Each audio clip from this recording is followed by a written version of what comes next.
falou aí, a gente vai iniciar então. A ideia desse capítulo é fazer esse contraste, né, então, entre salvação por obra e salvação pela fé e pela graça, né?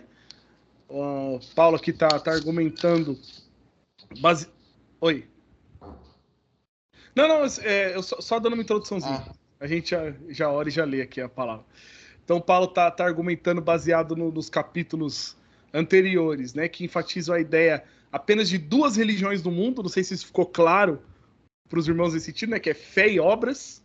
Isso é muito interessante, né, a gente olhar que existem apenas duas religiões no mundo.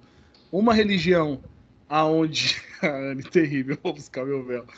Uma religião aonde o homem ele salva a si mesmo, ele tenta salvar a si mesmo, né, com suas pretensas obras, e a religião onde o homem é salvo por Cristo, né? Então, existe basicamente duas religiões do mundo: a religião das obras e a religião da fé, ou a religião da graça.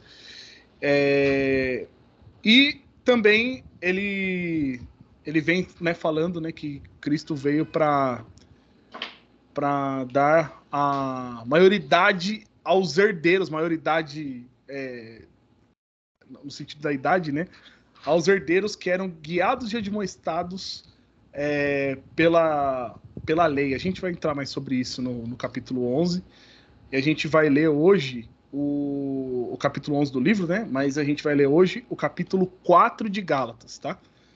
Então, antes da gente ir para a leitura, nós vamos orar. E a Anne já pegou o véu, então a gente já pode orar. Vamos lá? Thor, você quer pedir alguém orar? Eu mesmo oro aqui, como que é? Posso orar? Fechou. Ó Senhor, estamos diante de Ti nesse momento, engrandecemos Teu nome por causa do Teu caráter santo, da Tua bondade, do Teu amor, da Tua justiça. Te agradecemos porque na pessoa do Teu Filho, Tu se revela de forma ainda mais surpreendente a nós, revelando, Senhor, a plenitude da Tua graça, da Tua glória e da Tua majestade. E diante de tudo isso, olhamos para nós mesmos e nos vemos numa situação onde a gente não consegue se aproximar de Ti, Senhor, por causa da Tua santidade. Porque olhando para nós, Senhor, nós só vemos trapos imundos, vemos pecados diante da Tua santidade, da Tua justiça. Se fôssemos desejar, Senhor, Tua justiça na nossa vida de maneira total, Senhor, nós certamente seríamos punidos e condenados ao inferno, Senhor. Porque ainda hoje, no decorrer desse dia, 30 de novembro de 2023, nós pecamos. Pecamos contra Ti, Senhor. Por isso te pedimos perdão, Pai, pelos nossos pecados. E também te agradecemos, porque através do Teu Filho, que morreu por nós no madeiro de cruz e sofreu a punição por causa dos nossos pecados, nós podemos, com ousadia, debaixo do sangue de Jesus, nosso Salvador, orar e conversar contigo, tendo a certeza que somos ouvidos por causa de Cristo. Por isso nós te pedimos que continue nos abençoando em Cristo, que derrame, Senhor, as suas bênçãos aqui, nesse momento que vamos debruçar na Tua palavra, e que apesar de mim, Senhor, apesar dos meus pecados e das minhas limitações, que o Senhor me use para poder instruir meus irmãos, para que essa aula possa ser edificante e possa render glórias a Cristo, para o bem de todos os irmãos que estão aqui e para a Tua glória. Assim eu oro em favor de todos, em favor da minha família e da família de todos que aqui representam. Nos abençoe nessa hora, Senhor. Em nome de Jesus. Amém. Maravilha, então. Vamos fazer a leitura então, do livro de Gálatas, capítulo 4. Eu peguei uma versão aqui, nós vamos ler do 1 ao 20. A versão que eu vou usar aqui da Bíblia é a NAA, porque eu acho que ela é a mais próxima do livro. Aí sim, hein? Outro patamar. E olha aí os caras, mano. Que isso, todo mundo com a NAA. Top. Mas não importa, se você tem uma ARC aí na sua casa, uma Almeida, se você tem uma NVI, não importa. Essa daí é É a Ara, né? É a da Bíblia da Reforma. Quem que sabe? É a Ara, né? Enfim, é mais porque a NAA ela tá mais próxima do... Perfeito, viu? Do estudo da Reforma. Tá mais próximo do que o Augusto Nicodemos vai usar aqui no, no livro, tá bom? Então acompanhe comigo a leitura, prestando atenção. Vamos ler a palavra do Senhor, Gálatas 4, do verso 1 ao verso 20. Digo, porém, o seguinte: durante o tempo em que o herdeiro é menor de idade, em nada difere de um escravo, mesmo sendo senhor de tudo, mas está sob tutores e curadores até o tempo predeterminado pelo pai. Assim também nós, quando éramos menores, estávamos escravizados aos rudimentos do mundo. Mas quando chegou a plenitude do tempo, Deus enviou seu filho, nascido de mulher, nascido sob a lei, para resgatar os que estavam sob a lei, a fim de que recebêssemos a adoção de filhos. E porque vocês são filhos, Deus enviou o Espírito do seu Filho ao nosso coração. E esse Espírito clama: Abba, Pai. Assim, você não é mais escravo, porém filho. E sendo filho, também é herdeiro por Deus. Mas, no passado, quando não conheciam a Deus, vocês eram escravos de deuses que por natureza não são deuses. Mas agora que vocês conhecem a Deus, ou melhor, agora que vocês são conhecidos por Deus, como é que estão voltando outra vez aos rudimentos fracos e pobres, aos quais de novo querem servir como escravos? Vocês guardam dias, meses, tempos e anos. Receio que o meu trabalho por vocês tenha sido em vão. Sejam como eu sou, porque também eu sou como vocês. Isso é o que lhes peço, irmãos. Vocês não me ofenderam em nada, e vocês sabem que eu lhes preguei o evangelho a primeira vez por causa de uma enfermidade física. E por mais que a minha enfermidade na carne lhe tenha sido uma provação, vocês não me trataram com desprezo nem desgosto. Pelo contrário, me receberam como anjo de Deus, como o próprio Cristo Jesus. O que aconteceu com a felicidade que vocês tinham? Porque posso dar testemunho de que, se fosse possível, vocês teriam arrancado os próprios olhos para me dar. Será que, por dizer a verdade, me tornei inimigo de vocês? Esses que se mostram tão zelosos em relação a vocês não estão sendo sinceros. O que eles querem é afastar vocês de mim, para que vocês se interessem por eles. É bom ser sempre zeloso pelo bem, e não apenas quando estou com vocês, meus filhos, por quem de novo estou sofrendo as dores de parto, até que Cristo seja formado em vocês. Bem que eu gostaria de estar agora aí com vocês e falar em um outro tom de voz, porque estou perplexo com vocês. Até aqui. O tom aqui do apóstolo Paulo é brabo, né, cara? Ele tá realmente chateado com o que tá acontecendo ali, né? Mas a gente vai explorar isso.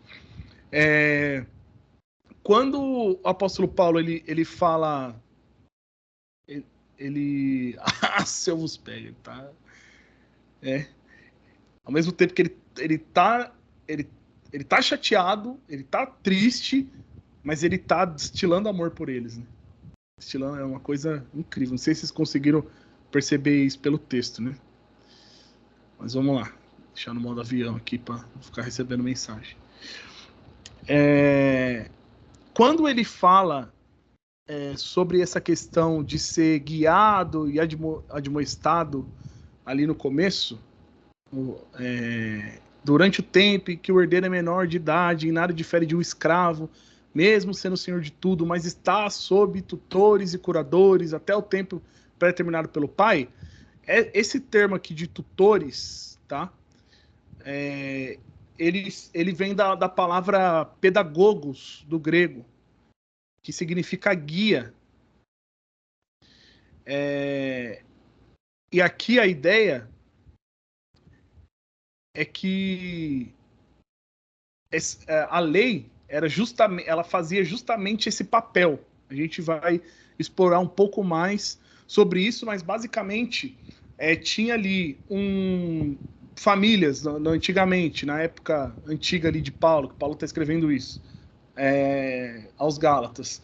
Homens senhores, pessoas de posição, de poder, elas podiam escolher entre os seus escravos pessoas que eram doutas, que tinham bastante conhecimento, que tinham uma base de cultura muito bem estabelecida, muito forte, e elas traziam essas pessoas para poder cuidar dos seus filhos, para poder guiar os seus filhos. Então essa pessoa, ela, além de instruir aquela criança daquela família rica, vamos dizer assim, ela também podia admoestar aquela criança, se fosse necessário, disciplinar ela com vara, admoestar ela. O escravo, ele tinha esse papel de educar, de instruir, se for o caso até disciplinar a criança. E é nesse sentido que o apóstolo Paulo está falando aqui a respeito dessa vida debaixo da lei, né? Que é quando a gente, no caso, os Gálatas, né, estão sob tutores e curadores, até o tempo determinado pelo Pai. Ou ele está falando do tempo da lei antes do tempo da graça, né? Dirigindo-se aos Gálatas. Porque ele está usando esse termo que é como se fosse esse tempo da lei, onde a graça não havia se manifestado, é como se fosse um tempo quando a gente era criança, quando a gente era guiado pelos outros, quando a gente não tinha discernimento, né? E quando fala plenitude do tempo, aqui no verso 4, quando chegou a plenitude do tempo, é quando chega a manifestação de Deus, quando Deus ele envia seu Filho Jesus, que é chamado plenitude do tempo, né? E Deus envia seu Filho Jesus nascido de mulher para resgatar os que estão sobre a lei, a fim de que recebe a adoção de filho. Então, Cristo aqui, ele vem trazer à tona a salvação pela fé e pela graça. Aqui ele engloba todos os homens de todas as nações, tribos e línguas, porque essa plenitude do tempo em que Cristo se manifesta, ele vem para trazer a maioridade para todos aqueles que vão passar a confiar em Jesus. Vai tirar do tempo da infância e levar para um tempo de maturidade todos aqueles que confiam nele. E é interessante que ele vai trabalhar, né, no caso Nicodemos, aqui a parte do descendente, né? Ele vai argumentar que quando fala nascido de mulher, quando o apóstolo Paulo fala nascido de mulher, aqui que Cristo veio nascido de mulher, está no verso 4, né? Ele está dizendo que provavelmente ele tá falando daquela promessa, fazendo referência àquela promessa que Deus fez para Eva em Gênesis 3,15, né? Quando ele fala que da sua descendência viria um que pisaria na cabeça da serpente. E então essa referência. Ele vai trabalhar também a questão de que quando Jesus ele faz a promessa para Abraão, quando Deus, né, faz a promessa para Abraão, ele usa o termo no singular. Ele fala assim que bendita seria a semente de Abraão e a sua descendência. E na sua descendência, ou no seu descendente, bendito seria todas as famílias da terra. A ideia é que Deus está prometendo para Abraão um descendente, reafirmando aquela promessa que ele fez para Eva, que da sua descendência viria um que pisaria na cabeça da serpente. Então, o apóstolo, a ideia aqui, quando ele fala nascido de mulher, é que ele está fazendo referência a essa descendência. E isso já mostrando que a graça é uma ideia desde o Antigo Testamento. Lá em Gênesis 3, quando Deus está falando com Eva, depois quando Deus vai falar com Abraão, ele já está prometendo que vai enviar um descendente, Isso ele já está falando da pregação da graça, lá no Antigo Testamento, argumentando aqui com os Gálatas, né? E é legal que alguns Nicodemos ele acredita em duas razões pela qual esse descendente Jesus, Cristo, veio através dos judeus. Por duas razões. Primeiro, para cumprir a lei. E segundo, para ser amaldiçoado segundo a lei. Essa é a ideia. A gente vai explorar um pouco isso melhor. Quando o apóstolo Paulo fala princípios elementares do mundo, né? A ideia é que a lei, ela faz parte desses princípios elementares do mundo. Devido ao caráter da lei, ela mantém o homem debaixo da escravidão, da morte e do pecado. Porém, a lei, ela não é má em si mesma. Ela é santa, justa e boa. Porém, o homem que é mau e é incapaz de cumprir a lei. E os falsos mestres ali na época dos Gálatas, que, para quem tá vindo hoje pela primeira vez, tudo isso aqui tá acontecendo, Paulo tá perplexo, ele tá triste, ele tá nervoso, mas ao mesmo tempo ele tá derramando amor aos Gálatas, porque ele foi lá, pregou o evangelho para os Gálatas, e logo depois que ele saiu, passou pouco tempo, chegou os judaizantes. E aí os judaizantes chegaram, vocês ouviram o evangelho através de Paulo, que bacana, legal, cara, né? Só que é o seguinte, o evangelho de Paulo, ele não é muito correto não, porque ele não fala sobre a observância da lei, cara.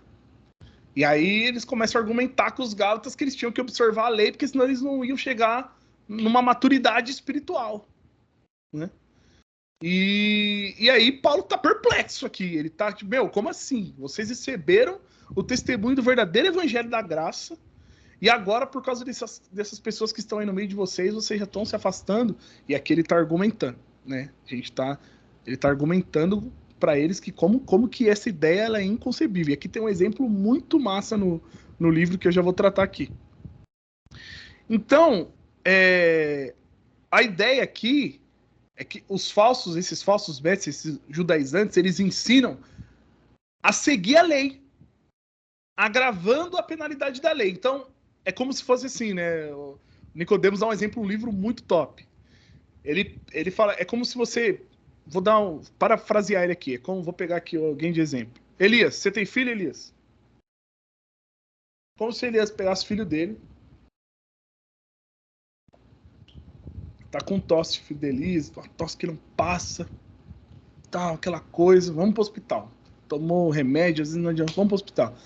Chega no hospital, vai fazer um exame lá, um raio-x para ver como que tá a situação do pulmãozinho, alguma coisa assim, para poder identificar como tratar, né?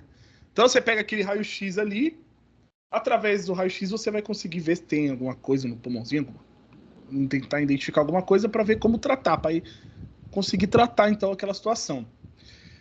E aí o que os falsos mestres estavam ensinando os Gálatas a fazer? Ao invés de pegar o resultado do exame para poder identificar onde está o problema e tratar com o remédio certo, ele estava basicamente falando assim, pega o exame, o resultado do exame, aquele papel, amassa ele, coloca num copo com água e dá pro seu filho beber que ele vai ser curado. É basicamente isso que eles estão fazendo, que o falso mestre está fazendo.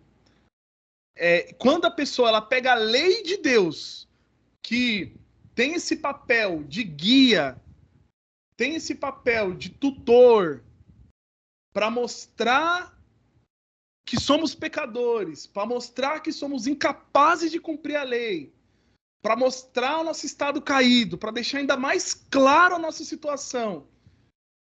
E aí a gente pega a lei, que tem esse papel, e a gente começa a querer seguir a lei para obter salvação, a gente está pegando o raio-x, amassando, colocando um copo com água e tomando a água para ver se a gente se cura. Ao invés de olhar para a lei e ver que ela está revelando quem nós somos e apontando para algo além de nós, que é Cristo, né? Então, Cristo ele veio nos libertar da escravidão que a lei nos mantinha. Nesse sentido, a graça é superior à lei. No sentido de que em Cristo a gente é adotado por Deus, como a gente leu aqui. Enquanto que na lei, a gente é como herdeiro que não pode usufruir de nada. De absolutamente nada. Então, até aqui ficou claro? O argumento de Paulo é o seguinte, gente, a lei, é igual aquele tutor, é igual aquele guia que foi manifestada no tempo para mostrar de forma mais clara que você é um pecador. Que você não pode obedecer a Deus e agradar a Deus com as tuas pretensas boas obras. É impossível. A lei veio para mostrar isso. Tá aí, ó. Não matarás, não roubarás, não adulterarás. E tudo que a gente faz. Tá aí. Você é incapaz de obedecer. Ela veio como um guia para te direcionar, para te apontar para a maioridade, que veio através da manifestação de Cristo. Cristo é aquele descendente prometido para Eva, para Abraão, para Isaac, para Jacó e para tantos outros. Ele é aquele descendente, ele é o Messias prometido, descendente que veio através do povo judeu para poder cumprir a lei. Aí Jesus cumpre a lei na íntegra e morre no lugar do seu povo eleito. Morre no lugar do seu povo eleito e ele se torna maldição da lei. Para que nós que seríamos incapazes de cumprir a lei, pudéssemos se tornar bênção. Pudéssemos se tornar herdeiros, filhos, amados de Deus. Certo? E como prova dessa adoção, Deus envia a nós quem? O Espírito de Cristo. Que por sua vez testifica em nós que nós somos filhos de Deus e nos leva a clamar, como a gente leu, Abba Pai. Então, a grande prova é dessa nossa adoção, é que o Espírito de Deus vem morar em nós. E ele testifica no nosso coração que nós somos filhos de Deus.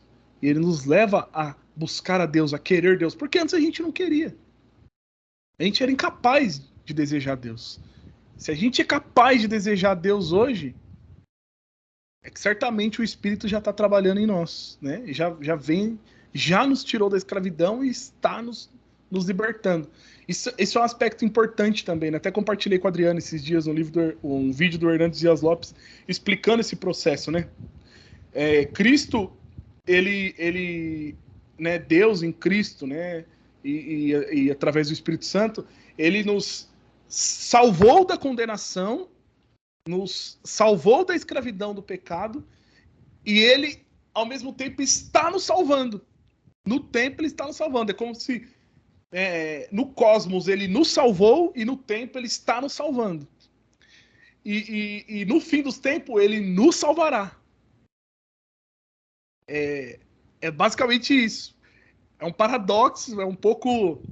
Parece confuso, mas na prática a gente vê que é exatamente assim, né? Então, aqui é interessante que o argumento que o apóstolo Paulo, que o Nicodemos também vai enfatizar, é que querer voltar a obedecer a lei é se desfazer de tudo isso que Cristo fez. Querer voltar a obedecer mandamentos humanos ou obras, e olha, eu estou falando aqui de mandamentos humanos e obras, mas aqui o assunto é mais grave, gente. Isso aqui é importante vocês estarem atentos. Querer voltar a obedecer a lei de Deus por ela mesma, cara, é se desfazer de tudo que Deus fez em Cristo. É se desfazer de todas as promessas do Antigo Testamento, que Deus enviaria o descendente, que Deus enviaria o Senhor, o Messias, o Cristo, o Filho, e que ele adotaria um povo.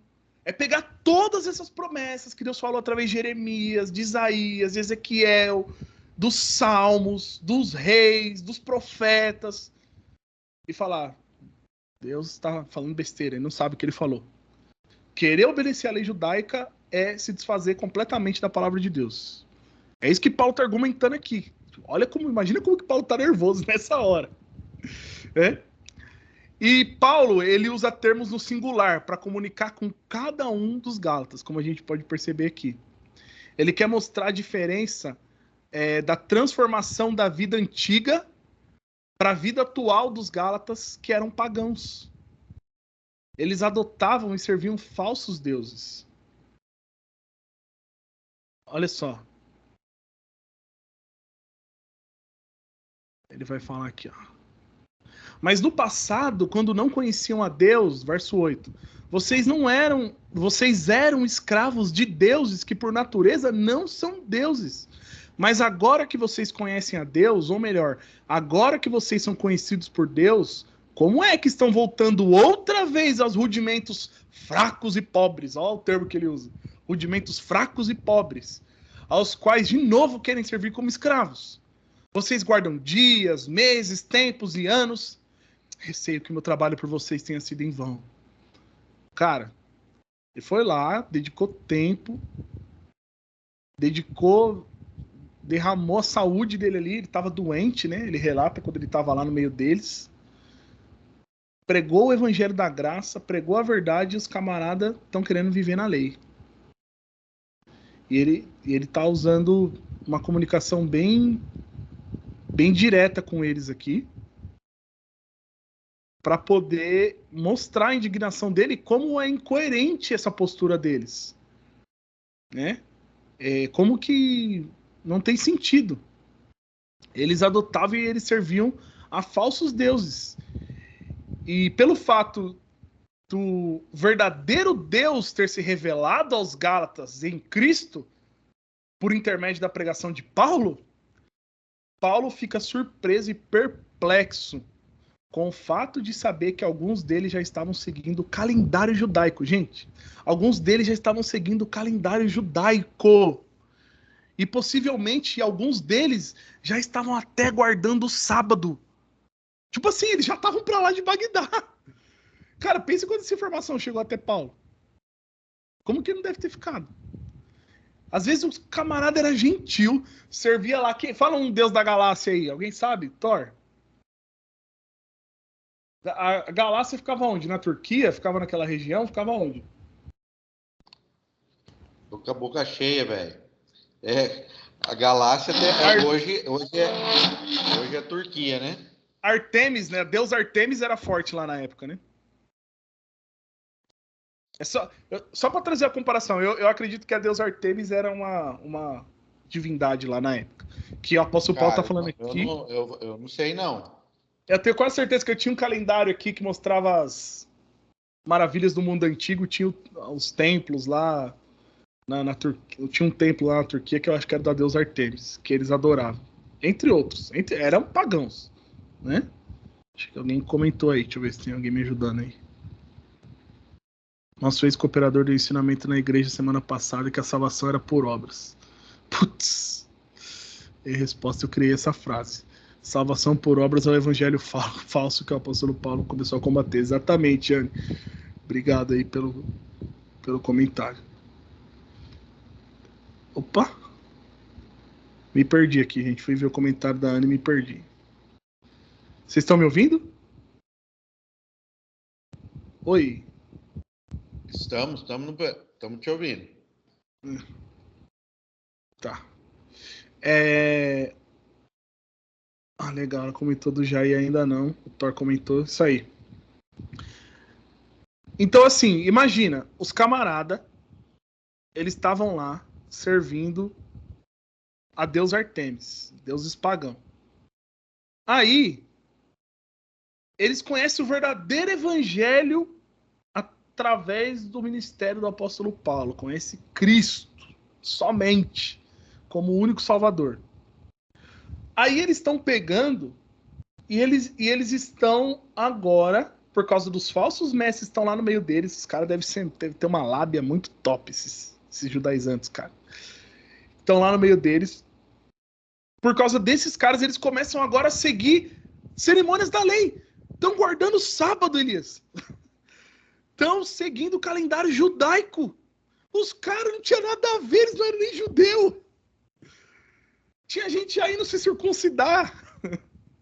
Meu Deus! É assustador. É assustador. E aí ele tá falando, ele tá chamando isso de rudimento fraco e pobre. Não podia salvar em comparação com a sublime graça, com a sublimidade da graça. Então, Paulo compara essa situação de observar o calendário como a volta à servidão ao guia. É você, tipo, pegar, agora Cristo veio, a plenitude do tempo, Deus se manifestou, enviou seu Filho ao mundo, o Deus homem, o Deus encarnado apareceu. João vai dizer que no início era a palavra, e a palavra estava com Deus, e a palavra era Deus, e ela se manifestou. E aí, beleza, agora eu vou voltar a seguir o que serviu de para pavimentar o caminho para a graça vir, eu vou voltar para aquele caminho anterior. Rudimentos fracos e pobres. Rudimentos fracos e pobres. Não podiam salvar. É muito pobre em comparação à sublime graça.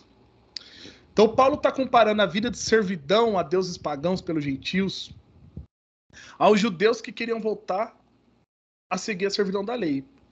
E, obviamente, que não tinha só judeu ali no meio, né? E os judaizantes, eles focavam muito na questão da circuncisão, né? Como eu falei, já tinha gente que não se circuncidar. Dieta, não pode comer carne de porco, guarda de festa, questão do sábado. Para Paulo, o paganismo e as cerimônias judaicas, cara, são a mesma coisa. Ele está colocando no mesmo pote. Olha lá, o Thor pesquisou. Deusa da natureza Cibele, figura principal na devoção dos povos frígios da Galácia, antes do contato forte com o cristianismo. Aí, ó. Não dei bola fora, não. Nessa daqui, não. É a deusa Artemis. Show de bola. Obrigado, Thor. Então, gente, essa aqui é a situação. Por isso essa perplexidade, né? Olha, e gravem isso, né? Paulo está colocando a servidão à lei no mesmo pote da servidão a deuses pagãos. Guardem isso. Vamos avançar aqui mais uns versos. Verso 12. Sejam como eu sou, porque também eu sou como vocês. Isso é, o que lhes peço, irmãos. Vocês não me ofenderam em nada, e vocês sabem que eu lhes preguei o evangelho a primeira vez por causa de uma enfermidade física. E por mais que minha enfermidade na carne lhes tenha sido uma provação, vocês não me trataram com desprezo nem desgosto. Pelo contrário, me receberam como anjo de Deus, como o próprio Cristo Jesus. O que aconteceu com a felicidade que vocês tinham? Porque posso dar testemunho de que, se fosse possível, vocês teriam arrancado os próprios olhos para me dar. Será que, por dizer a verdade, me tornei inimigo de vocês? Então aqui, Paulo está lembrando com alegria, né, de ter sido recebido como um anjo no meio dos Gálatas, né? E ele lembra que, apesar da enfermidade, né, que ele estava sofrendo ali, e essa enfermidade poder ter algum aspecto até desagradável para eles, né, não se sabe exatamente o que era, se era um problema na vista, por ele citar que, se fosse possível, eles dariam até os olhos para ele, ou se ele precisava de ajuda, se ele estava debilitado de alguma forma. Alguns historiadores falam até sobre epilepsia, dele sofrer epilepsia. Mas ele estava dando trabalho para os Gálatas, de certa forma, né? Ele está lembrando disso com alegria, né? Apesar da enfermidade dele, as pessoas elas estavam dispostas a servir a ele e a se doar por ele, além do normal até. Tá lembrando disso contente. E aí ele questiona, cadê aquela alegria? Em Gálatas 4,15, né? Cadê aquela alegria que vocês estavam? Agora, porque nesse momento, o que está acontecendo? Paulo está sendo rejeitado, completamente rejeitado. Tanto Paulo quanto, né, aquilo que ele tinha ensinado. E ele está sendo rejeitado por pregar a verdade para os Gálatas. E aqui que está a dor, né, dele, né? E essa verdade de que o evangelho da graça é dado através de Cristo somente, pela fé somente, sem a necessidade da obediência à lei judaica. É essa a verdade que ele está pregando. E aqui tem uma frase que eu achei sensacional do livro, que o Nicodemos vai tratar. A justificação pela graça desperta o nosso coração para amar. Um sistema legalista, olha a diferença. E lembra, gente, o que nós estamos estudando aqui é justamente esse contraste de um sistema baseado em lei, em obra, em um sistema baseado na graça, na salvação somente por Cristo. A justificação pela graça desperta o coração para o amor. Um sistema legalista de salvação por obra nos faz o quê? Críticos, amargos, inflexíveis. Acho que Nicodemos é muito categórico e feliz nessa frase aqui. E a gente pode olhar para o nosso coração agora e fazer uma breve reflexão. O quanto a gente era e ainda tem de amargura, inflexibilidade e murmuração. O quanto que a gente ainda carrega disso, né? Por causa do sistema legalista que a gente foi forjado, e alguns aqui, infelizmente, ainda até fazem parte disso. Alguns que vão ouvir esse vídeo depois. Né? Viver num sistema desse vai te tornar cada vez mais crítico e vai te levar para um ceticismo pecaminoso, que aí é um outro assunto. É um sistema que vai te deixar uma pessoa cada vez mais amarga, e é um sistema que vai te tornar cada vez mais inflexível. Sabe aquela ignorância? Aquela brutalidade? Pode falar, Tânia. Ô, Joel, interessante que o povo lá tinha tanto propensão para isso, para voltar para o legalismo, que depois da história de Paulo com eles, sendo ali a região da Turquia, eles abraçaram o Islã. Muito forte, hein? Muito Entendeu? forte. Não tinha olhado para isso ainda, Thor. Foi.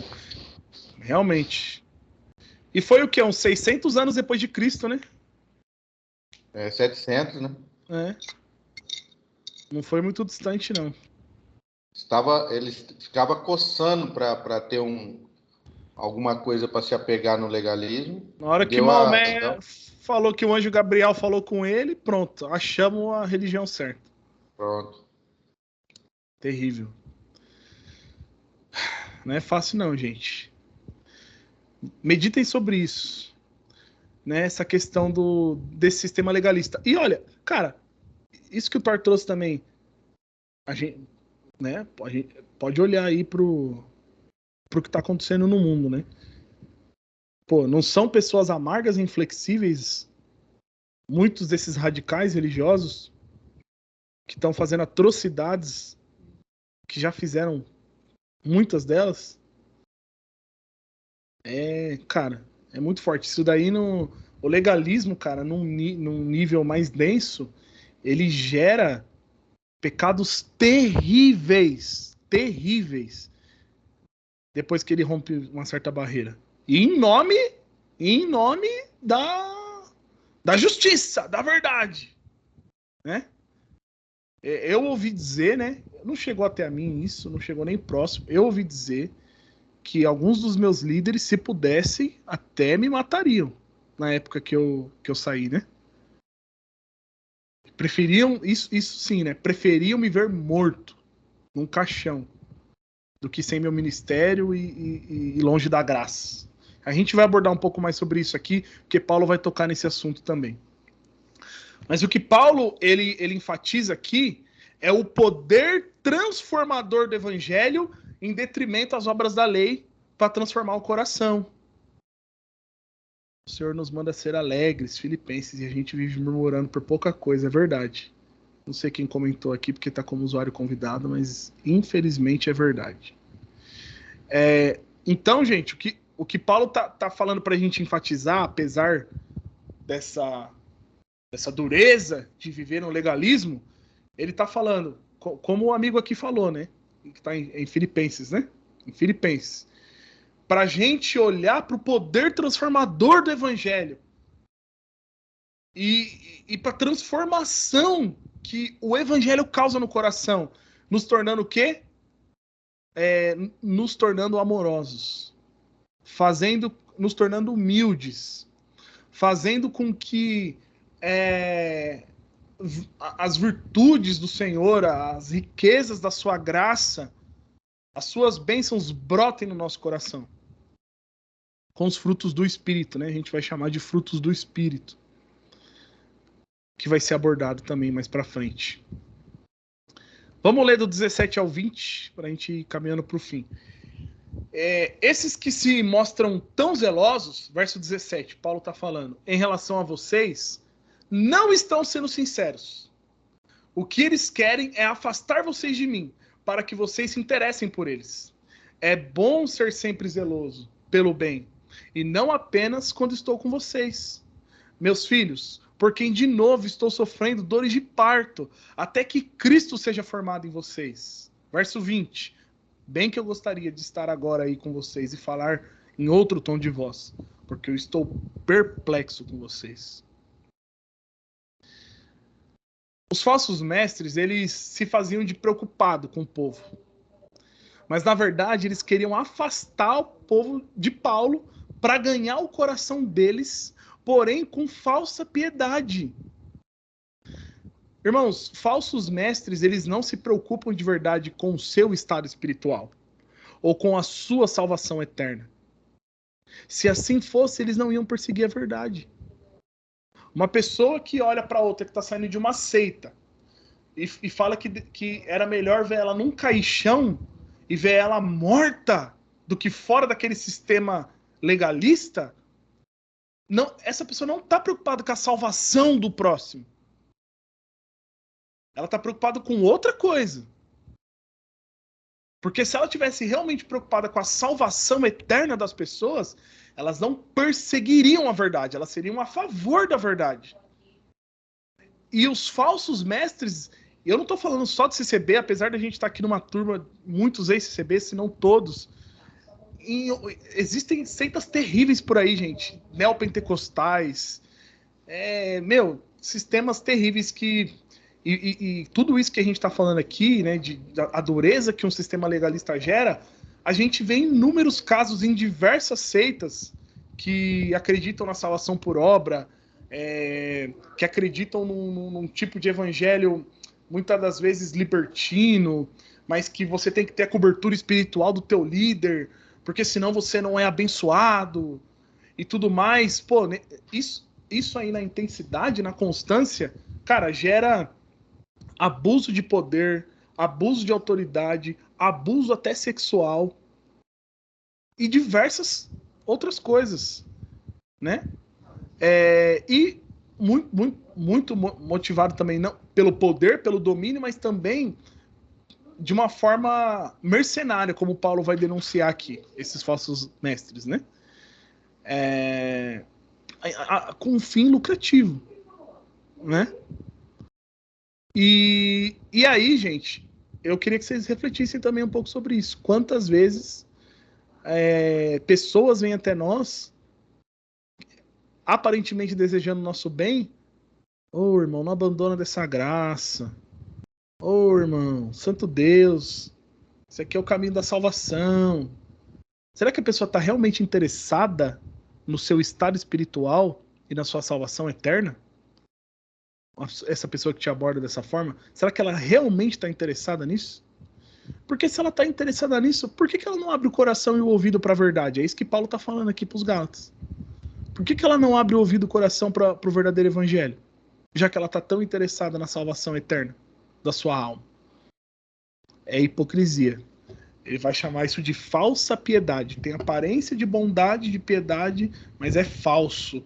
Tem um interesse enrustido por trás de te manter manipulado, de te manter debaixo de um senhorio para poder obter autoridade, muitas vezes dinheiro, muitas vezes visando lucro, etc. E eu não estou forçando o texto para essa realidade. Eu acredito que está bem claro aqui o que o apóstolo Paulo está argumentando sobre os falsos mestres. Porém, todavia, Paulo também, no verso 18, ele vai apontar para uma crítica aos Gálatas, que na ausência de Paulo e na presença do falso mestre, se deixa levar pelo carisma dos falsos mestres. Por quê? Porque o cara fala bem, o cara fala bonito, né? Pessoas podem se apegar a verdades bíblicas por causa dos líderes. Isso aqui é uma frase do Augusto Nicodemos.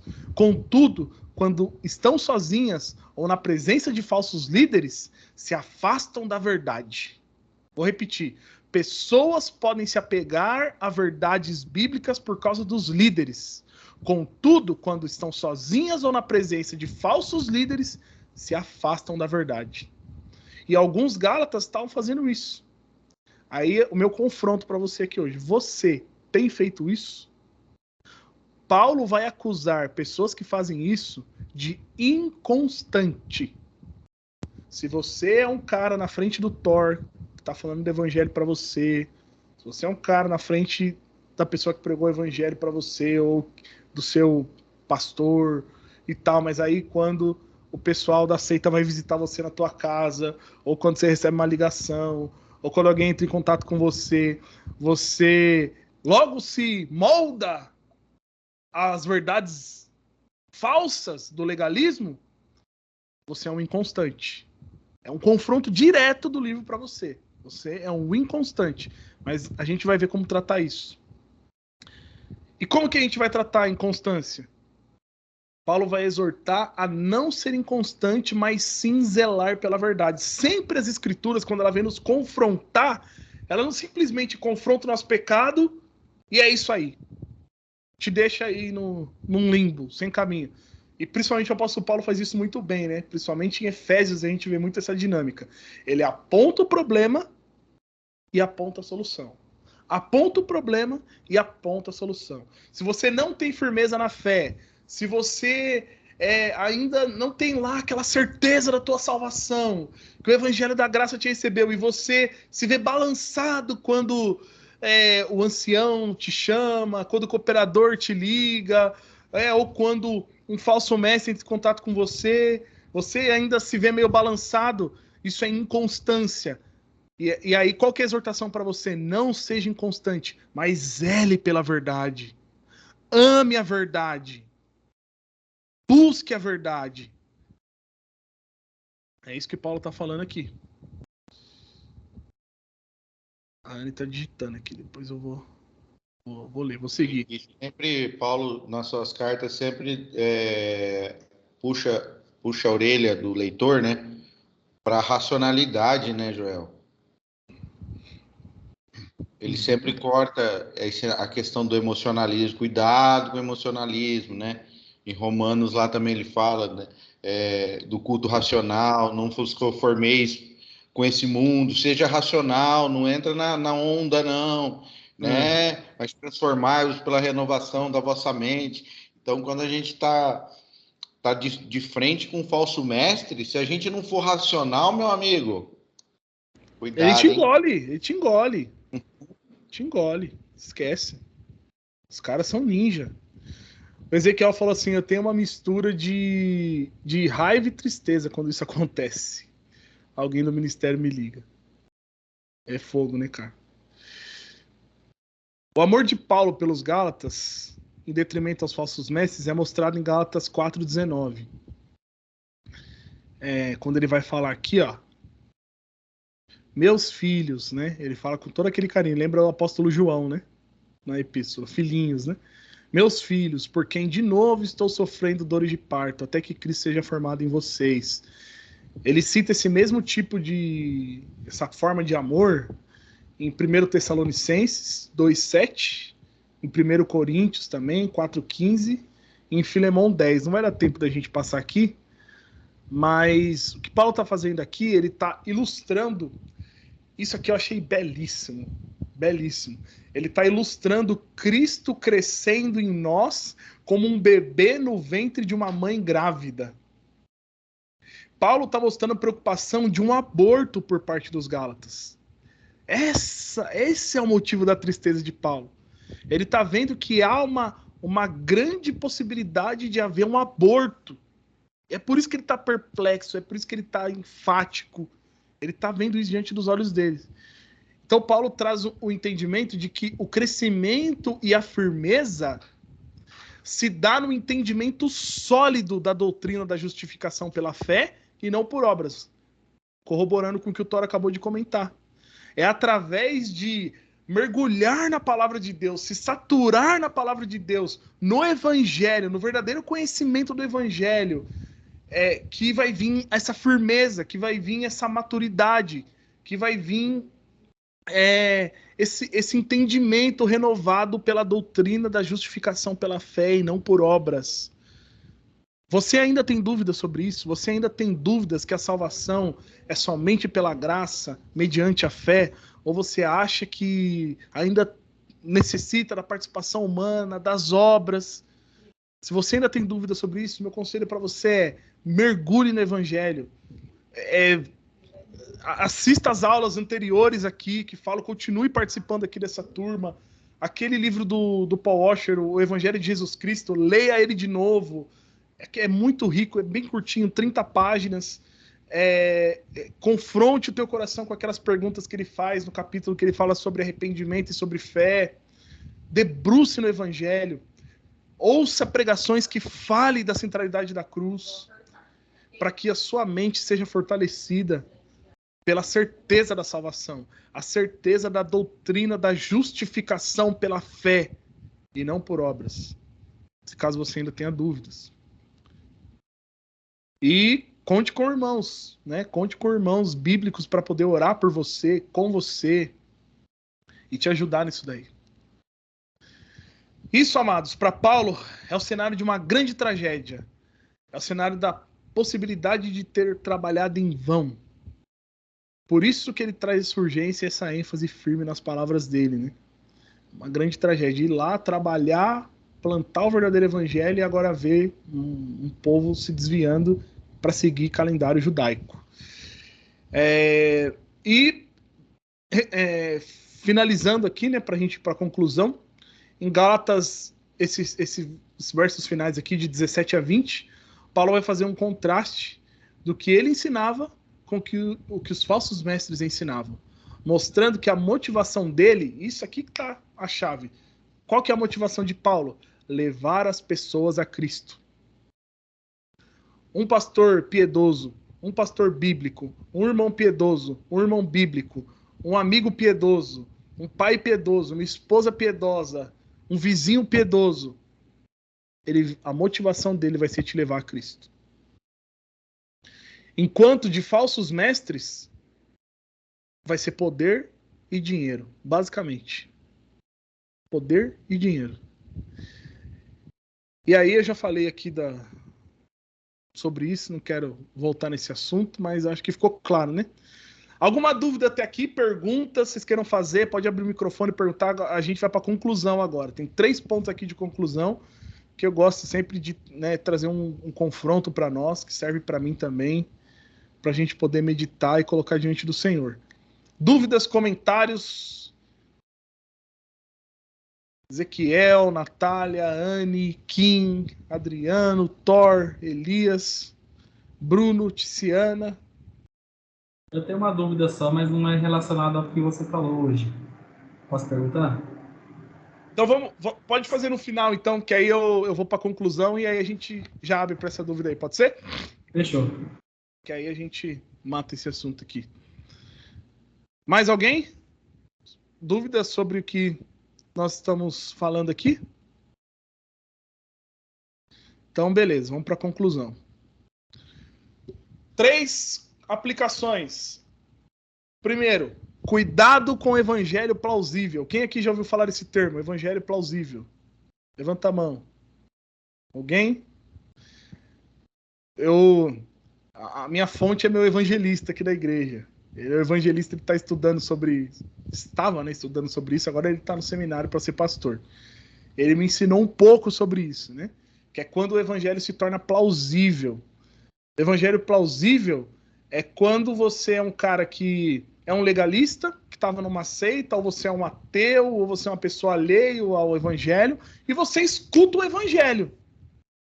Escuta sobre a graça, sobre o que Cristo fez, sobre a salvação somente pela graça, mediante a fé, e você fala, interessante essa história.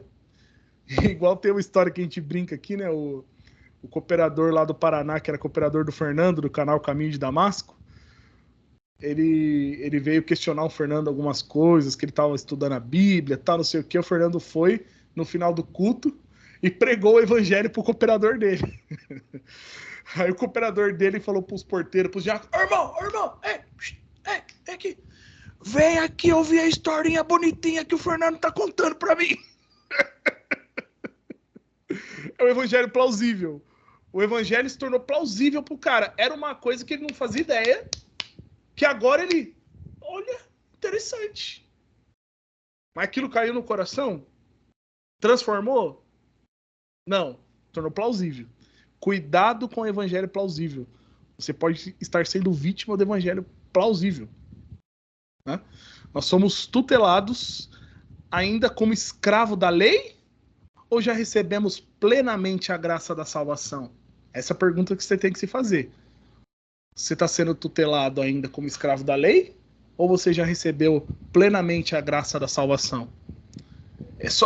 Lembra que está escrito aqui em Gálatas, é o Espírito de Deus que comunica com o teu espírito se você é o herdeiro. Lembra disso. E é através da palavra, na fé no que está escrito aqui na palavra de Deus, na Bíblia, que essa certeza tem que nascer no teu coração. Segundo ponto, resista à tentativa legalista do teu coração. Fuja de igrejas e movimentos que tendem a práticas de obras que te aproximam de Deus por aquilo que você faz como uma condição. Por exemplo, oração de joelho, uso de véu, usar terno, usos e costumes em geral. Alguns exemplos que Nicodemos deu aqui no livro que eu achei sensacional. Você tem que chamar Jesus de Yeshua Hamashia, senão não é verdade. Senão você está falando o nome errado de Jesus, você não vai ser salvo. Tem esse movimento aí, gente. Você tem que guardar o sábado. Você tem que tocar o shofar no início do culto. Tem isso daí. Tem isso daí também. Tem que tocar o shofar no início do culto. Você tem que trazer a Arca da Aliança para dentro do culto. Os caras fazem réplica da Arca da Aliança e trazem para dentro do culto. Você tem que fazer peregrinação religiosa para Israel e você tem que batizar no Rio Jordão, porque senão seu batismo não é válido. Tem isso daí também. Você tem que trazer relíquias, como, por exemplo, azeite do Monte das Oliveiras, e tem que trazer pedras do Monte Sinai para a igreja, para o culto ser abençoado. Fuja desses movimentos. Todo movimento que quer trazer judaísmo, legalismo, movimentos legalistas que vêm para poder inchar o teu coração com obras da lei, para que você creia na salvação por obras e no fim receba uma grande decepção. E o nosso coração é muito tendencioso a essas coisas. Por mais ridículo que pareça hoje, para alguns ainda não, mas para muitos de nós aqui, cara, que ridículo, cara. Eu colocava aquele terno naquele domingo de tarde para reunião da mocidade, aquele sol de 40 graus, velho. Nossa, não dá nem para tocar o violino, velho. Vivia desafinando. Meu Deus, mas que coisa sem noção, cara. Meu Deus, eu não podia orar porque se não colocasse o véu, Deus não ia ouvir minha oração. Que ridículo. Hoje a gente pode pensar assim, muitos aqui, alguns talvez não ainda. Nossa, eu tinha que estar de calça, senão Deus não ouvia minha oração. Mas o nosso coração é extremamente tendencioso a essas coisas. Como o Thor mesmo citou aqui em algum momento, os Gálatas estavam só esperando um sistema legalista aparecer para seguir. E muitas vezes nosso coração está só esperando um sistema legalista aparecer para a gente seguir também. E muitas vezes com aparência de piedade. Por isso, resista à tentativa legalista do seu coração. Esse seria o segundo ponto. E o terceiro ponto, para finalmente finalizar. É o que está rolando também, é o que eu falo para os irmãos, falando, é que agora vocês conheceram a doutrina, a teologia reformada, que não está, que vocês vão escapar do legalismo, porque está lotado de reformado legalista, que nós chamamos hoje de neopuritanos. Tá? Então vocês abram os olhos, não voltem, porque vocês aí não mudou em nada. Sensacional. Vocês só ficaram mais orgulhosos ainda, porque agora vocês têm uma teologia ortodoxa, saudável, e é legalista do mesmo jeito. Piorou a situação. Sensacional você ter tocado nesse assunto. Eu não te trago isso, mas acho muito bom, porque Aí você conheceu a fé reformada. Aí você conheceu uma igreja bíblica. Aí você tá na igreja bíblica. Agora eu tenho que fazer o cultinho no lar todo dia. Porque se eu não fizer o cultinho no lar todo dia, eu não sou eleito. Não é? A gente vai pegar coisa boa da teologia e a gente vai fazer. Vai colocar acima de Cristo, ou o que é pior que eu vou falar aqui, é o que eu ia falar agora, para não dar spoiler. Cresça, não seja inconstante, persevere na fé verdadeira. Vou repetir, conclusão final. Cresça, não seja inconstante, persevere na fé verdadeira. O que eu estou querendo dizer com isso?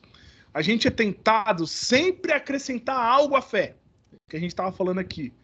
Mas pior do que ter Cristo mais alguma coisa, Cristo mais o véu, Cristo mais oração de joelho, Cristo mais o chofar no culto, Cristo mais não vestir bermuda, Cristo mais trazer as pedras do Monte Sinai e colocar no altar.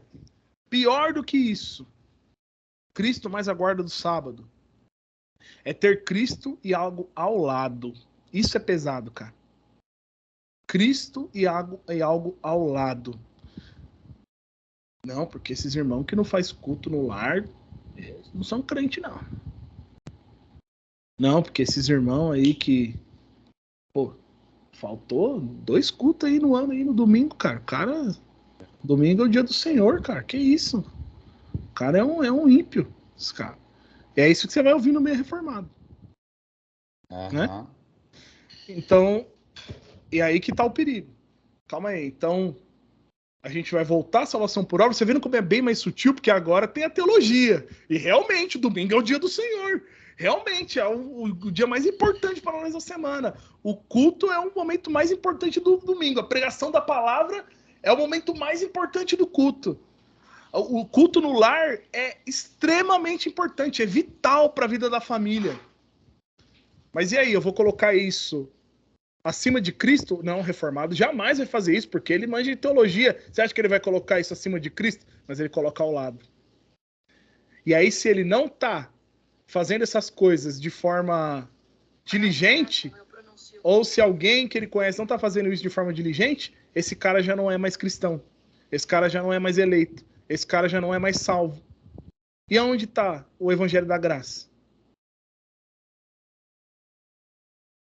Então é algo pra gente estar muito atento, gente. Muito atento. Mas beleza. Então pior do que colocar Cristo mais alguma coisa é ter Cristo ao lado.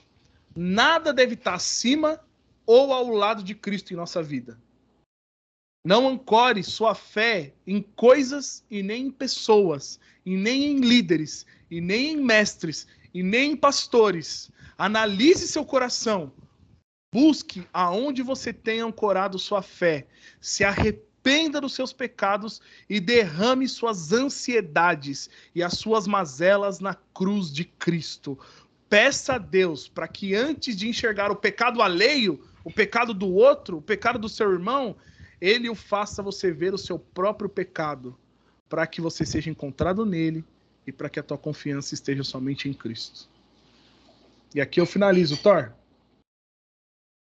O irmão aí, o irmão usuário aí, o irmão usuário fica ruim, né? O irmão falou aí que ele é um caso convidado. Ele é um caso de, ele só um caso de troca de igreja por causa disso. Reformado é legalista. Cara, é difícil, cara. Olha, já é difícil ter igreja bíblica no Brasil. Aí você encontra uma igreja bíblica, você fica, puxa, todo feliz, tudo aí. Mas... temos que tomar muito cuidado, porque um pastor bíblico, ele nunca vai ser extremista, ele sempre vai ser, ele sempre se enxerga no lugar do outro. Por que essa pessoa pensa desse jeito, né? Vamos entender essa pessoa como que é, qual que é o contexto cultural que ela vem, né?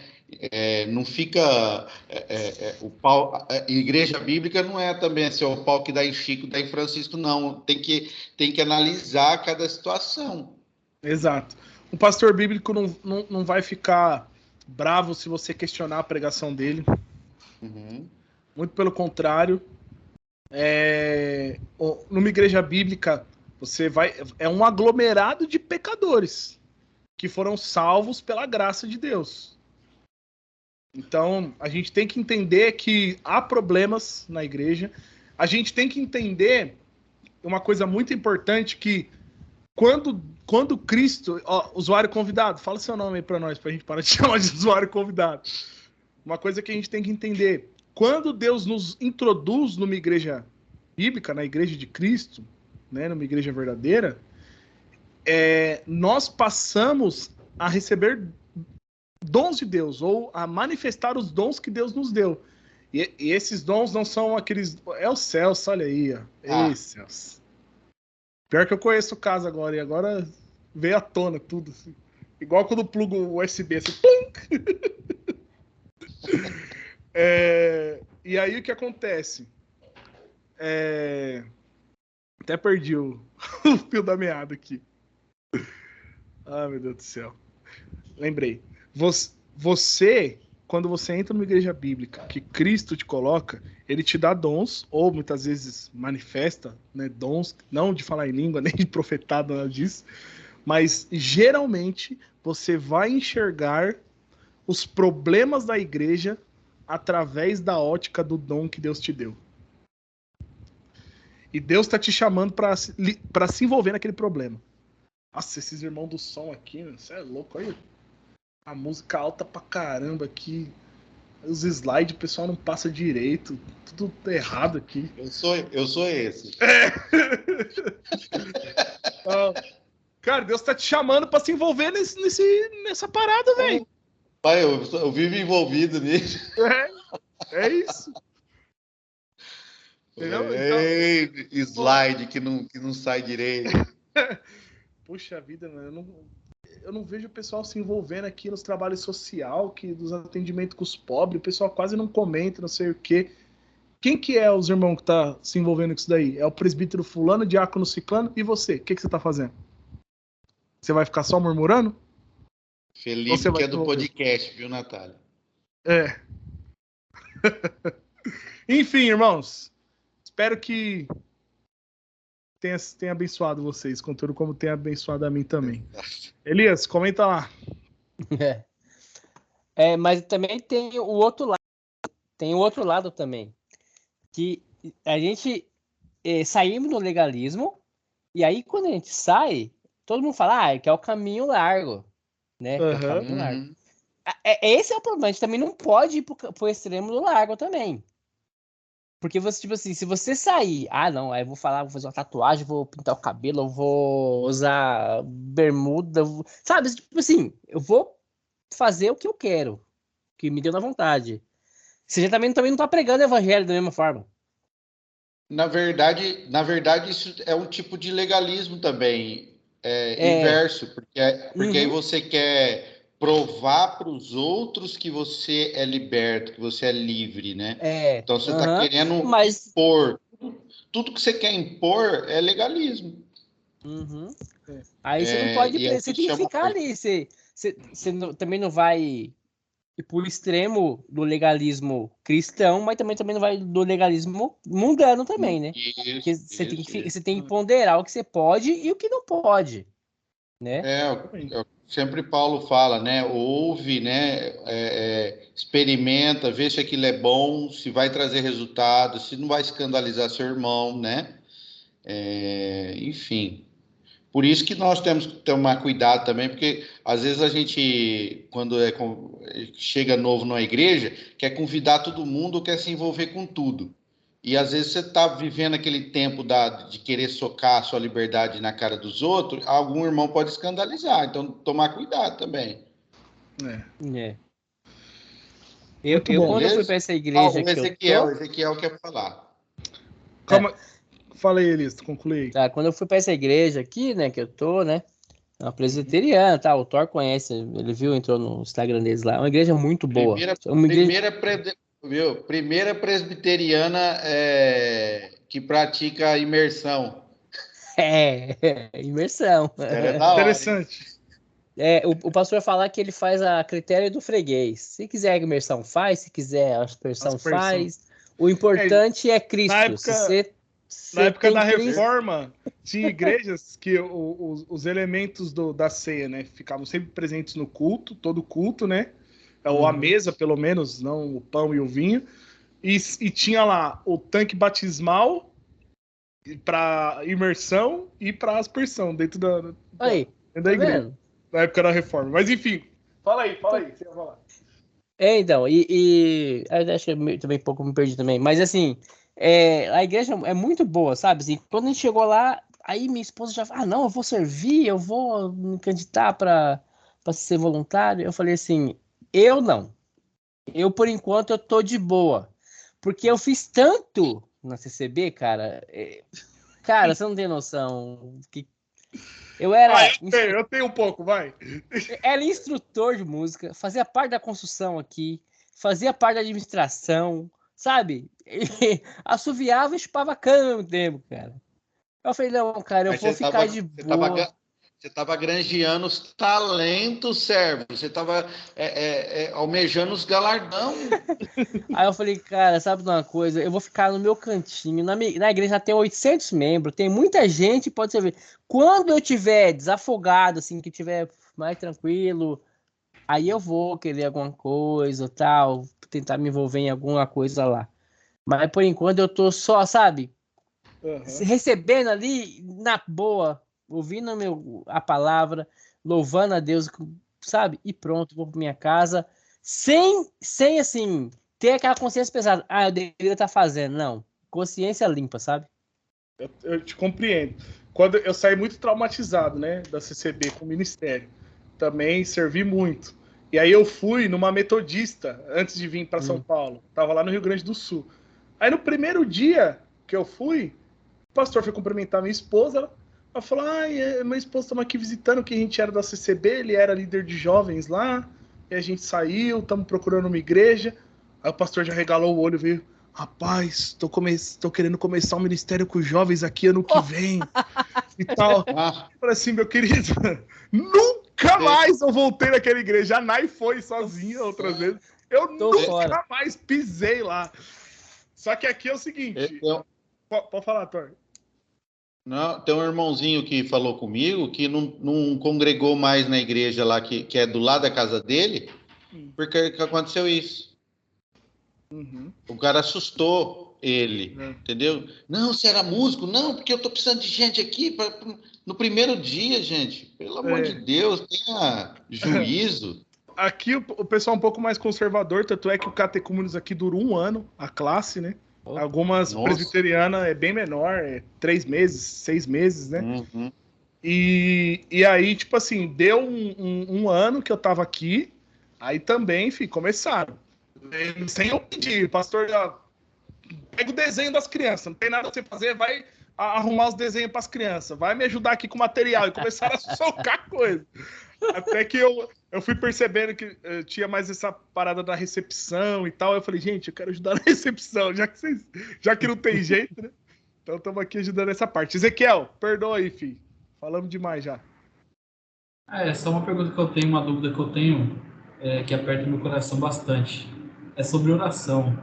Eu tenho uma dúvida que a oração que eu devo fazer com Deus eu devo conversar com Deus? Eu devo pedir para Deus? O que eu devo fazer? Porque nesse momento eu fico meio perdido. Se eu fico pedindo muito, não acho bacana. E eu também não sei conversar com Deus. Você poderia me orientar, fazer uma oração de acordo? Thor, você quer responder? Que eu vou falar na minha experiência, tá? Porque a gente sai sem ter noção nenhuma, né? A oração para nós era uma lista de pedidos. Aí a gente, do mesmo modo, quando a gente conhece a teologia reformada, a gente inverte. Aí a gente começa já a não pedir mais nada, né? Aí a gente entra no outro extremo. Então a gente tem que... Por isso que é importante a gente ter vários momentos de oração por dia, entendeu? Porque a oração por intercessão é bíblica, a gente precisa pedir por nós, pelos nossos irmãos, né? Então, você tem um tempo de oração de intercessão, tem outro tempo de adoração, mas, por exemplo, você só consegue fazer uma oração por dia, porque venhamos e convenhamos, não podemos ser hipócritas, gente. No mundo que nós estamos vivendo, se a gente não se desconectar um pouco do que nos rouba a atenção, fazer uma oração hoje está sendo chique, entendeu? Então, vamos dizer, então você está conseguindo fazer uma oração só. Eu tenho, inclusive aprendi isso com o Tim Keller, tá? Um modelo de oração assim que vai te ajudar a você memorizar, não é memorizar, mas te disciplinar a forma correta de se entregar ao Senhor, né? Se você quiser anotar, é o seguinte: primeira coisa, adoração. Então, você chega no pai, você não chegando, ô pai, me dá a chave do carro aí. Entendeu? Você chega, ô pai, o senhor sabe quanto que eu te amo, o senhor é o cara, nossa, eu me espelho no Senhor. Então, primeira coisa na oração é adorar o Senhor, certo? Segunda coisa, perdão dos pecados. Confesse seus pecados ao Senhor. Tá? Terceira coisa, agradecimento. Agradeça por tudo que você tem recebido, pelo seu dia, pela noite, enfim. E a quarta coisa, a última coisa da oração, intercessão. Aí, intercessão pelos seus amigos, familiares, irmãos que pediram oração, intercessão pelo país, pelas autoridades, pela autoridade eclesiástica também. Então, essas 4 itens vai ajudar você sempre ter aquela... não exagerar numa coisa e esquecer de outra, né? Para não cair nos extremos, tá? Então é isso aí. Perfeito. Não pode haver repetição também, né? Porque se toda vez eu orar a mesma coisa também, você acha que tem que haver repetição? Ou eu tenho que inserir uma coisa ou outra? Porque assim, normalmente a gente vende um sistema que é repetição, a gente fica repetindo toda vez a mesma coisa todo dia. O senhor não quer oração bonita ou estratégia de oração. Ele quer saber do seu coração. Se o seu coração está contrito, se o seu coração é real aquilo. Não adianta nada eu pegar esses quatro itens aqui e ficar também nesses 4 itens aí. Pronto, acabou. Aí meu coração está focado numa estratégia de oração. Se o pedido seu... Se o senhor quer, se você quer que o Senhor te dê sabedoria, por exemplo, todo dia você vai orar por sabedoria, né? Então aí começa a se tornar uma oração repetitiva, que seja. Perfeito. Tá? Então o que nós falamos no estúdio inteiro, não caiam não caia nos extremismos, tá? Então o Senhor quer você como você é, Ezequiel, tá? Isso é o que nós falamos aí, foi uma ideia, tá? Mas o Senhor quer você como você é. Certo, assim, porque o que eu vim sendo ensinado era que não podia repetir. Tudo que você orou no mesmo dia, você não podia repetir, porque quem repetia oração era católico. Nada a ver. Então quer dizer que a gente não pode orar o Pai Nosso. Então, exatamente. Thor, posso colaborar aí? Obrigado, Viu, Thor? Obrigado pela explicação. Deve. Ezequiel, o Thor, eu acho que ele foi muito feliz, muito prático na explicação ali. Eu até anotei ali nos comentários depois, para quem não anotou, adoração, perdão, agradecimento, intercessão. O Tim Keller é fantástico, né? Infelizmente faleceu esse ano, né? Esse pastor, né? Ezequiel, uma coisa muito importante para você guardar no teu coração. A verdadeira oração, ela nasce, ela brota de um coração cheio da palavra de Deus. Cheio da palavra de Deus. Então, a leitura bíblica vai te ajudar a orar melhor. Não é errado desejar orar mais e orar melhor, tá? apesar, né, de tudo que o Thor colocou, a correria e tudo mais, é bom esse desejo. Também não... Lembra que tudo que a gente está falando aqui, nunca ir para os extremos. Né? Também, tipo, não é errado você, às vezes, repetir uma oração. Se fosse assim, tadinho, minhas filhas, nenhuma oração delas foi ouvida, porque minha filha, toda vez, Papai do céu, limpa o nosso coração, abençoa o papai, a mamãe, amém. Tadinha, Deus nunca vai ouvir a oração dela, porque é sempre a mesma. Só que, e é muito interessante, que é o passo que as duas, uma de 7 e outra de 4 anos, vão conhecendo mais a palavra de Deus, elas vão introduzindo na oração palavras diferentes, coisas novas, mais entendimento. Então, leia a Bíblia. Tem uma amiga nossa lá de Franca que ela fala: se sature da palavra de Deus. Salmos vão te ajudar a orar melhor. O Novo Testamento, as cartas, geralmente Paulo começa orando. Se você ler o começo das cartas de Paulo, você vai ver que é uma oração. Ele ora ao Pai, ao Filho, ao Espírito Santo. Então isso vai te ajudando, né? Ler a Bíblia. Então isso é um ponto. Segundo ponto, super recomendo. Anote isso aí. Eu vou escrever aqui nos comentários um livro do Sproul. Oração Muda as Coisas. É um livro do Sproul. É uma exposição da oração do Pai Nosso. Ele vai pegar a oração do Pai Nosso, ele vai destrinchar ela e vai trazer mais ou menos esse modelo que o Thor falou aqui, que o Tim Keller mostrou, de adoração, perdão, agradecimento, intercessão. E a gente vai ver através do Pai Nosso uma espécie de uma estrutura de oração. E é isso, mano. Esteja envolvido com irmãos bíblicos, esteja nos estudos bíblicos, repare como os irmãos oram, leia a palavra de Deus, e Deus vai te acrescentando. Deus e vai te usar, Sérgio. É isso aí. Deixa Deus te usar. Só mais uma outra dúvida, só que eu tenho o costume de ficar o dia inteiro falando com Deus. Isso serve como uma oração? Ou é... Claro. Sem dúvida. É uma intimidade que eu tenho, que eu falo o dia inteiro com Deus. Eu passo mais agradecendo do que pedindo. E às vezes eu não consigo orar à noite, pelo cansaço, pelas crianças que tem. Você tá liberto, meu filho. Então, é isso, mano. É isso aí, perfeito. E é uma libertação, né? Não tem problema não. O problema é a gente achar que não depende de Deus. Isso, Esse é o problema. Porque o problema nem é de Deus. Ele não vai ficar, nossa, agora o Ezequiel não me ama mais, agora meu mundo acabou. Não, o problema é você. O problema é seu. Então, é aí que está o problema seu.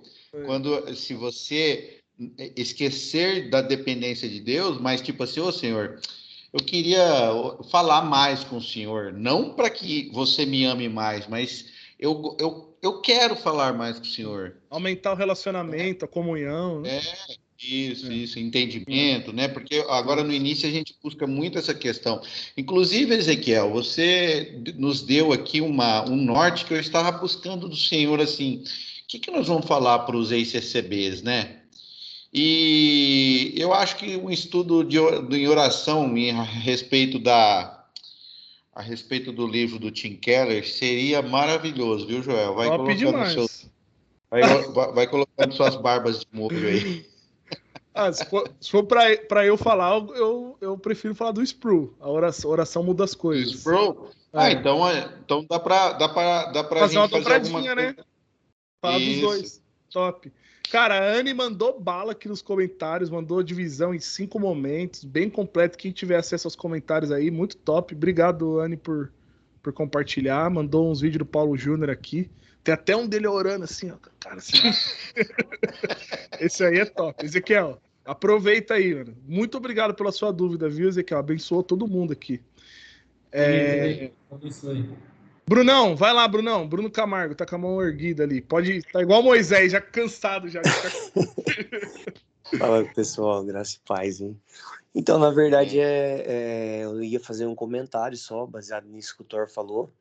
O Joel Bick, ele fala exatamente a mesma coisa, porque surgiu essa pergunta no dia lá do Old School, E daí ele começou a destrinchar isso, sabe? Tipo, ele deu, 15, 20 minutos, assim, dessa explicação e falou exatamente essa sequência. Exatamente essa sequência. E aqui na igreja, nós também tem um irmãozinho, né, que a gente faz estudo e tal, e ele começou a explicar sobre como fazer a oração lendo o livro de Salmos.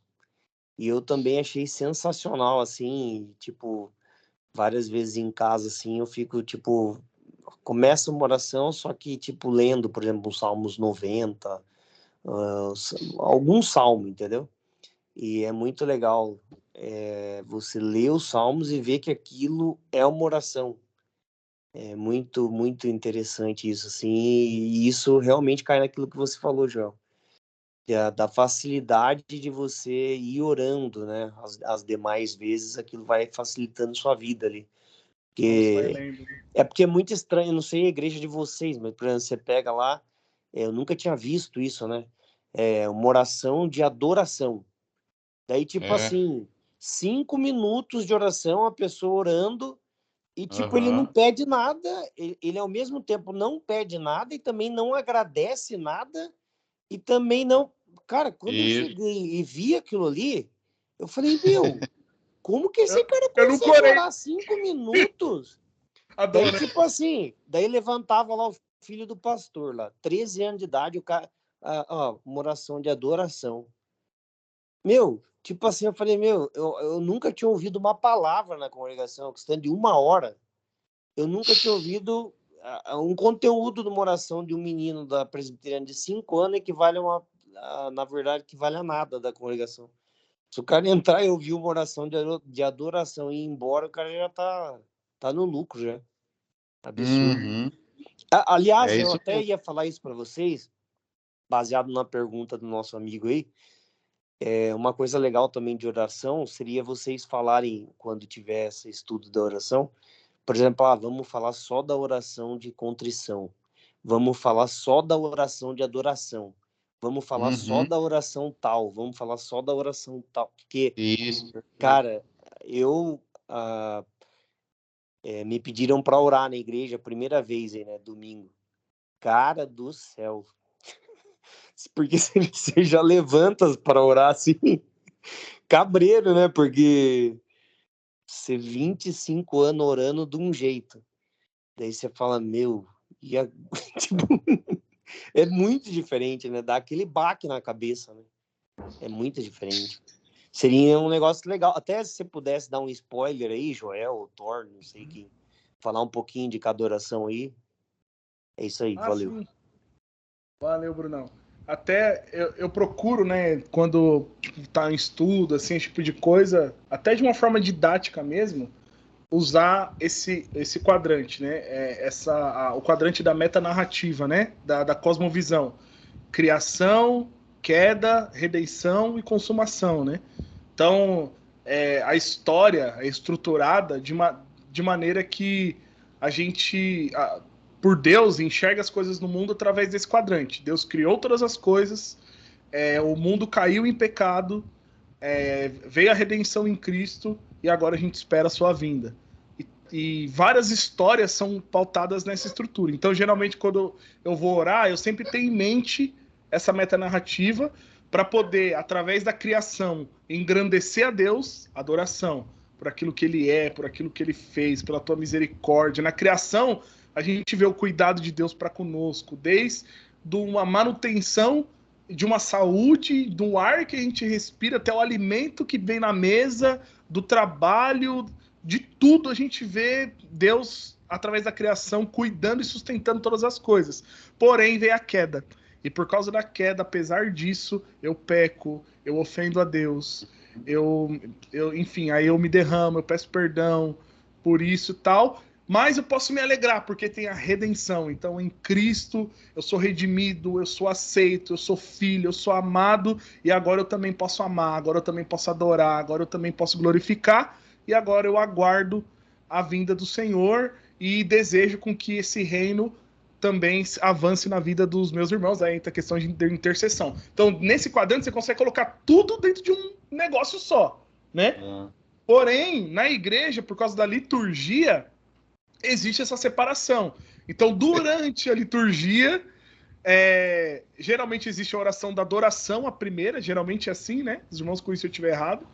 Aí, na igreja, ora-se adorando a Deus, louvando a Deus por tudo isso. Depois tem uma oração de contrição, que é a oração de pedido de perdão. É só para pedir perdão, é só para se humilhar e tal, diante de Deus. E, de certa forma, a oração sempre vai nos humilhar, né? E ela, inclusive, foi criada por Deus para isso, né? Em certo ponto, né? Nos humilhar e nos moldar, né? Por isso que, até eu dando um spoiler do livro, oração muda as coisas, né? O Sproul vai falar, não, oração não muda as coisas.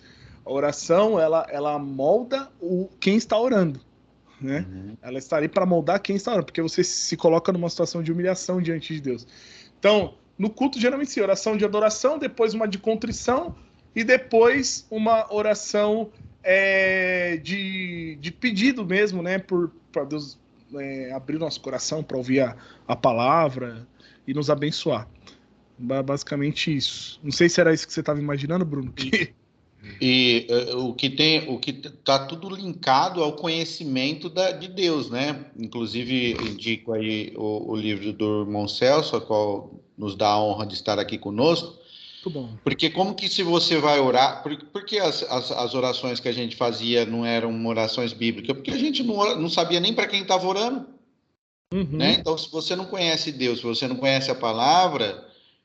você não sabe qual a sua condição, você não conhece sobre a depravação humana, né? Então, por isso que tem que mergulhar nas escrituras para que a sua oração seja uma oração bíblica, conhecer Deus, conhecer a sua situação, como o Joel acabou de falar aí. Tá bom, meus queridos? Aqui nós vai parar, várias noites aqui falando, hein? A Tiziana trouxe um versículo bíblico sensacional, Romanos 8:26. Queria ler aqui para, acho que fechar nessa questão. Joel, não posso perder essa, cara. A Anne deu uma virada de chave em 2, 3 meses, assim, terrível, hein? Cara, a Anne tá com a tocha, filho. Ela tá queimando gasolina azul. Glória a Deus. A Tiziana colocou aqui, né, que elas aprenderam no discipulado com a Cléo de mulheres, né? Romanos 8:26, olha que maravilhoso. Da mesma forma, o Espírito nos ajuda em nossa fraqueza, pois não sabemos como orar, mas o próprio Espírito intercede por nós com gemidos inexprimíveis. É isso mesmo. E a última análise é isso, é o Senhor que nos impulsiona e nos ajuda a orar, né? Porque a gente não sabe como orar. E a última análise é isso. Muito bom. É isso aí, gente. Nós vamos articular isso aí para que saia do papel. Mas Deus te abençoe, Ezequiel, pela sua dúvida. Até a sua dúvida foi guiada pelo Espírito Santo. Foi top. Tá? Amém, muito bom. Deus Maravilha. abençoe. Obrigado, irmãos, aí pelo tempo, paciência. Orem por nós.